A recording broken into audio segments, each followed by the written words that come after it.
Bueno, mi nombre es Guillermo Esquer.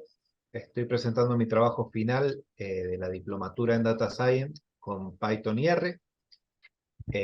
Mi trabajo final está titulado Fake News en español y el objetivo del mismo es hacer un análisis completo de cómo se realizaría una clasificación de distintos artículos eh, periodísticos para tratar de encontrar cuáles son fake y cuáles no.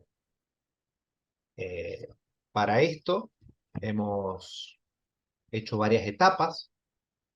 La primera fue la obtención del dataset necesario para poder hacer el modelado.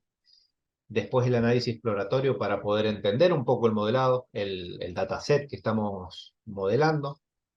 Después hemos hecho un preprocesamiento donde dejamos el dataset a punto para tratar de modelarlo y obtener la clasificación.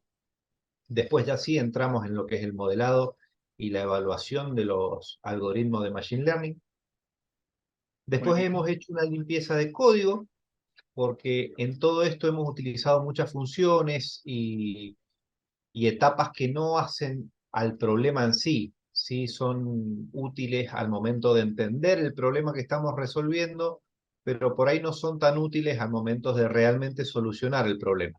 Muy bien. Y por último, hemos aplicado dos modelos de negocio, uno para eh, un medio sensacionalista, por así decirlo, y lo mismo tratando de hacer la comparativa con un medio denominado serio, por así decirlo. Difícil, pero sería la diferencia entre uno y otro. Uno al cual le importa más la velocidad que la exactitud y otro al cual le importa más la exactitud que la velocidad. Exacto. A uno le importa más un tipo de error y el otro el otro. Eso es. Entonces, queremos darle o cuantificar de alguna manera para poder entender realmente qué es lo que estoy tratando de elegir con los modelos que utilizo.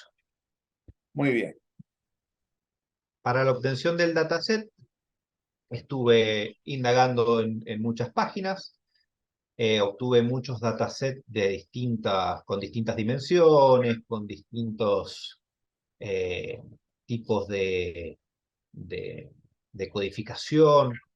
Lo que hice fue juntarlo, fueron alrededor de unos 10 datasets que conseguí en la web, lo que me dieron un total de unos 3.500 artículos, un poquito más. El 100% clasificados, porque necesitamos que estén clasificados, ya que vamos a utilizar algoritmo de clasificación supervisado. Entonces, lo que hice fue armar un tipo de dataset porque me tuve que ir a lo más básico, al dataset más básico para no perder artículos, porque algunos datasets tenían muchas dimensiones distintas, el título separado, el autor, muchas cosas que otros datasets no lo tenían. Entonces, a riesgo de perder información sacando dimensiones de los más completos, tuve que no inventar información en aquellos incompletos y simplificar los datasets para tener uno solo coherente. Luego de eso empezamos un análisis exploratorio en el que vemos cuáles son las dimensiones. Obviamente es un dataset muy simple, donde está la clasificación y los artículos, nada más. No pude mantener más que eso, por lo mismo que hacía referencia recién. Vemos cómo está compuesto el data frame. eh, y yo utilicé una herramienta que para este caso en particular no tiene mucha utilidad, que es el Profile Report, pero para otros datasets sí me pareció interesante dejarlo como una herramienta para aquel que la necesite. Una vez que ya entendimos el dataset, que realmente era muy sencillo, porque no son más que la clasificación y los artículos, empezamos el preprocesamiento. En esta etapa lo que hacemos es dejar el dataset listo para el modelado. Hoy evidentemente no podemos modelar como viene. Lo primero que hacemos es borrar todos los artículos duplicados. Habían unos, creo que unos 20 artículos que estaban duplicados. Y después utilizamos una función, que es la que vemos aquí, que lo que hace es limpiarme el texto y tokenizarlo. Me saca todos los signos de input de puntuación, me saca los espacios duplicados, me saca, bueno, toda, por ejemplo, HTTP, todas aquellas palabras que sabemos que no son útiles a la hora de darle significado al artículo. Y luego de limpiarlo, separa cada una de las palabras haciendo un token. Lo que hicimos después de hacer esa limpieza, que es lo primero que hicimos, fue analizar qué palabras nos quedan. Lo que vemos es que la gran mayoría de las palabras no tienen un gran significado. Esto es porque todavía no hemos utilizado las denominadas stop words. Las stop words son precisamente todas aquellas que estamos viendo ahora. Las, en, con, todas aquellas que son conectores que nos sirven a nosotros para entender el significado de un artículo, pero no le hacen al modelo para clasificar mejor o peor, sino simplemente agregan dimensiones o agregan ruido al modelado. Aquí creamos la lista de stop words a través de una librería que ya viene directamente y hacemos el borrado de esas palabras. Después de borrar esas palabras, volvemos a hacer un análisis de frecuencia y vemos que ya las palabras han cambiado. Ya empiezan a tener un significado mayor.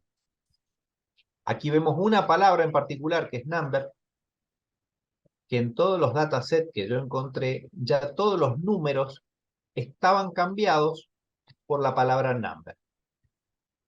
Yo no estoy muy de acuerdo con esto, porque me parece que un número grande o un número pequeño me puede llegar a dar más veracidad o no al artículo que estoy viendo.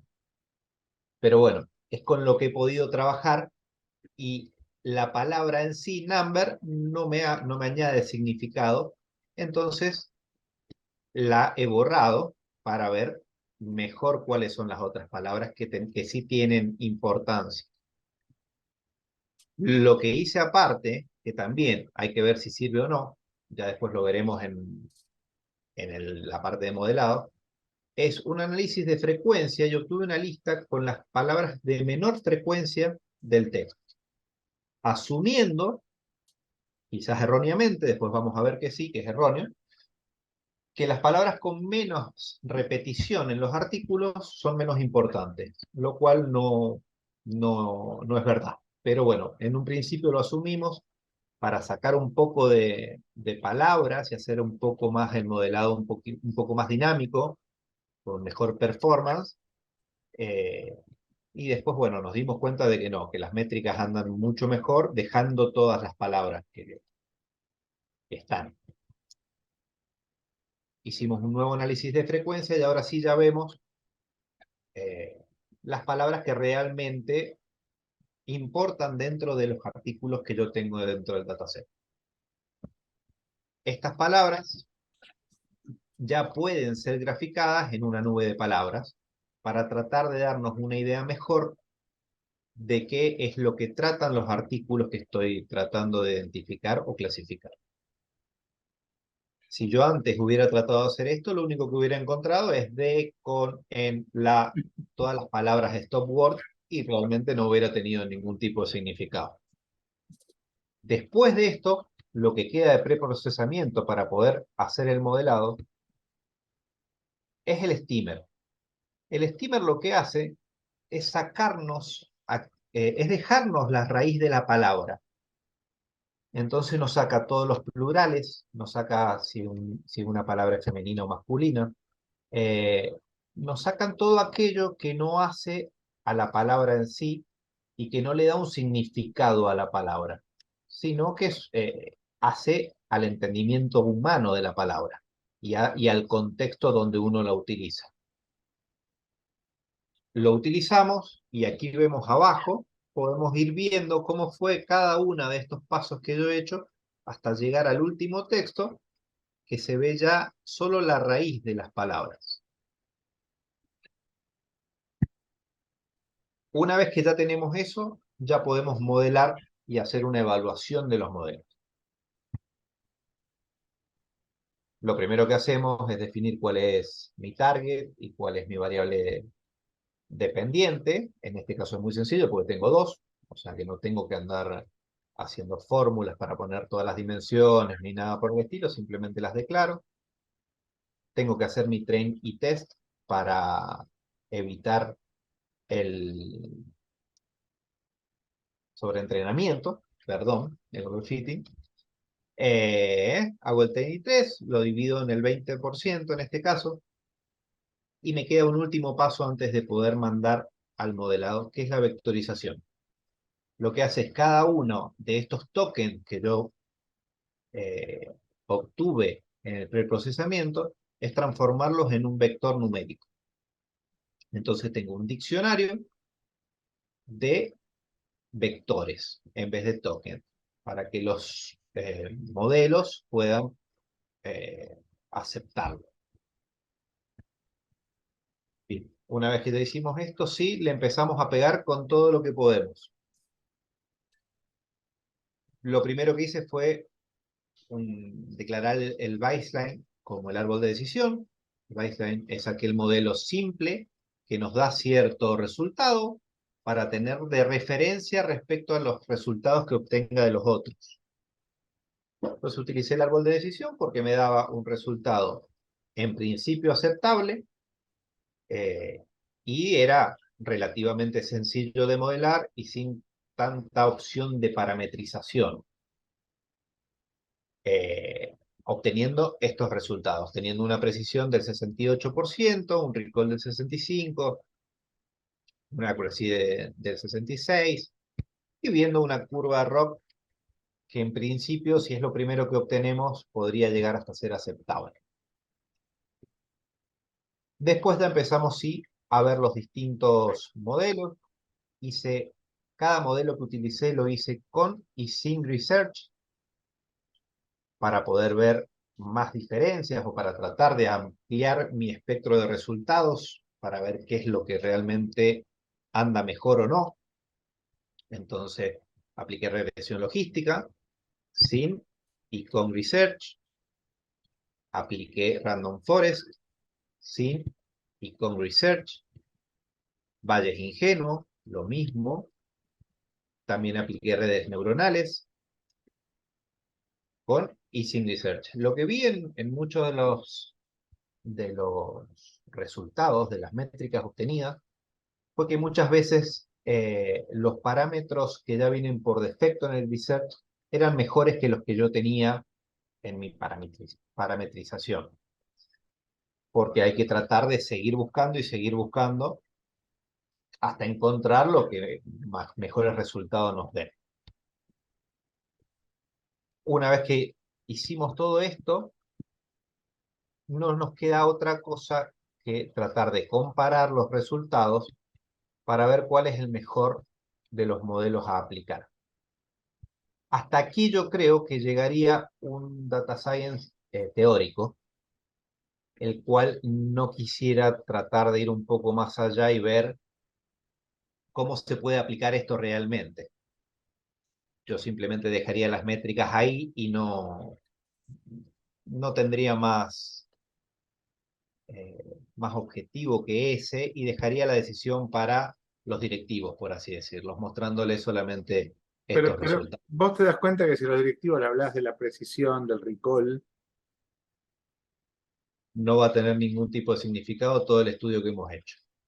entonces como que falta el Una aglomerado. vuelta de tuerca para bajarlo a la realidad, a todo este estudio. Yo hice dos cosas. Lo primero que hice fue la limpieza del código, como había dicho antes, pero esto es más para una cuestión de que el que vea este trabajo pueda discernir un poco lo que es un código de estudios, como el que estamos tratando de hacer, y un código de trabajo, por así decirlo. En un código de trabajo, el análisis exploratorio de un dataset tan simple como el que tengo yo no tiene sentido, porque no tengo correlatividades, no tengo un montón de cosas que uno ve en dataset con muchas dimensiones, con dataset numéricos, donde sí es muy importante el análisis exploratorio. En este dataset tan simple, la verdad que es mucho más útil el preprocesamiento que hemos hecho que el análisis exploratorio. Después saqué todo lo que es el análisis de frecuencia porque simplemente nos hacen dar cuenta de por qué hay que aplicar las stop words. Una vez que uno eso ya lo sabe, directamente las aplica. No hace falta andar sabiendo o viendo que esas son las más repetidas de todas las palabras porque simplemente ya lo sabemos.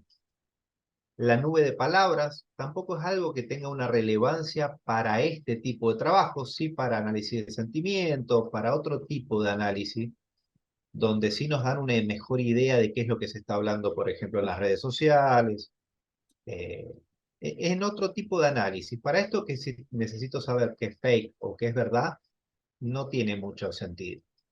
Y lo otro que he sacado en el código más de trabajo es el steamer. El steamer en español, no sé si es porque todavía no está bien desarrollado o por qué motivo, no me dio buenas métricas, o sea, me dieron mejores métricas sin aplicar el steamer que aplicándolo. Entonces preferí, por más que perdía velocidad del modelado, perdía performance, dejar las palabras completas. Dejando las palabras completas, tenía mejores métricas que con el steamer. Entonces, aquella persona que quiera ver los códigos, lo invito a que los vea, van a ver la diferencia entre un código y el otro, y uno es mucho más limpio, mucho más claro, que el otro que es mucho más catedrático y explicativo. Simplemente a modo eh, de explicar un poco más hacia dónde va este trabajo. Y yendo a la parte final, que es lo que queríamos bajar este trabajo a la realidad, lo que hicimos fue decretar a dedo eh, el valor, En una circunstancia donde esto lo estuvieras haciendo para alguien, esto te lo seguramente, diría la gente de ese negocio. exactamente. Al no tener eso, yo dije, bueno, lo invento como para poder tener una referencia y poder ser más Digamos algo explicativo. más académico, lo estimo. Exacto. Bueno, lo estimo. Y lo que hemos hecho es, a los aciertos, le he puesto 500 puntos positivos Ujú, y a los errores, dependiendo del error y del medio, es el ujú, valor que le he dado. En los medios sensacionalistas, un falso positivo es un error no tan importante porque si digo algo que es mentira, no es tan importante, mientras que no me pierda una primicia, que sería el verdadero negativo, al que sí le he asignado un valor importante. Entonces yo he puesto en el falso positivo menos 250 y en el verdadero negativo, que es perderse la premisa, menos 1000, para que se pueda notar bien la diferencia entre un modelo y el otro. Y en el medio serio, denominado serio, he puesto el mismo valor de referencia en los aciertos y le he puesto mucha más significancia a decir una mentira o publicar una fake news porque se está perdiendo prestigio que a no publicar una primicia, por así decirlo. Entonces prefiero perderme la primicia, que la puedo publicar mañana, pero no publicar una fake news que me baja mi prestigio, que es ujú. lo que yo trato de cuidar en un medio serio. Habiendo definido esto, lo que hice fue primero definir lo que sería el modelo perfecto. Entonces hice que mis modelos acertaran el 100% de los casos. Lo que me dio un valor de referencia, que es el primer valor que ven ahí, de 1.700.000 y pico mil puntos. Y después voy sacando la misma cuenta en base a los aciertos, a los errores y a qué tipo de errores, dependiendo si es un medio sensacionalista o serio, y obtengo esta tabla donde lo que estoy viendo son en puntajes, perdón, se me fue para. En el puntaje, ¿qué modelo me da mejor métrica de lo que yo he aplicado, digamos? Lo que vemos es que para un medio sensacionalista, Valles Ingenuo me da mejor performance que cualquiera de los otros casos. Y para un medio serio, una red neuronal con research es el que mejor métricas tenga. También surge una duda más, que también si tuviera directivos, por así decirlo, con quien discutirlo, la próxima discusión sería la performance de redes neuronales, al ser tan lenta en mi caso, porque las redes neuronales realmente me demoraron mucho tiempo, más allá de que a veces convergían y a veces no convergían, eh, es ¿es significante este número o esta mejora en comparación de la performance que yo voy a tener? Bueno, ya no lo he podido resolver esa pregunta por una cuestión de que ya tendría que tener otro tipo de datos. Te cuento cómo podrías encarar ese tema. Ese tema se Sí, encara así. Vos decís, a ver, desde que le llega el cable con la noticia hasta que la publican, ¿sí? Más allá del tiempo que involucra la decisión sí o no. sí. ¿Cuánto tiempo le lleva redactarlo, ponerlo en la página, subirlo, publicarlo? Hay una serie de acciones concretas, técnicas, que involucran a humanos y a sistemas que no se hacen en tiempo cero. Si ese tiempo son 60 minutos y lo tuyo agrega 2 minutos, no importa. Si ese tiempo son 60 minutos y lo tuyo se lleva 60 minutos, sí importa. Tiene que ver con qué otros tiempos compiten. Y otra cosita más que estaba viendo. Vos pusiste que los verdaderos negativos eran un error. No, los verdaderos negativos son un acierto. Verdadero negativo es cuando yo digo no se cumple la condición que estoy buscando y no se debía cumplir. O sea, dije que no se cumple y no se cumple. Es un acierto. Los verdaderos positivos son aciertos, los verdaderos negativos son aciertos, los falsos positivos y los falsos negativos son errores.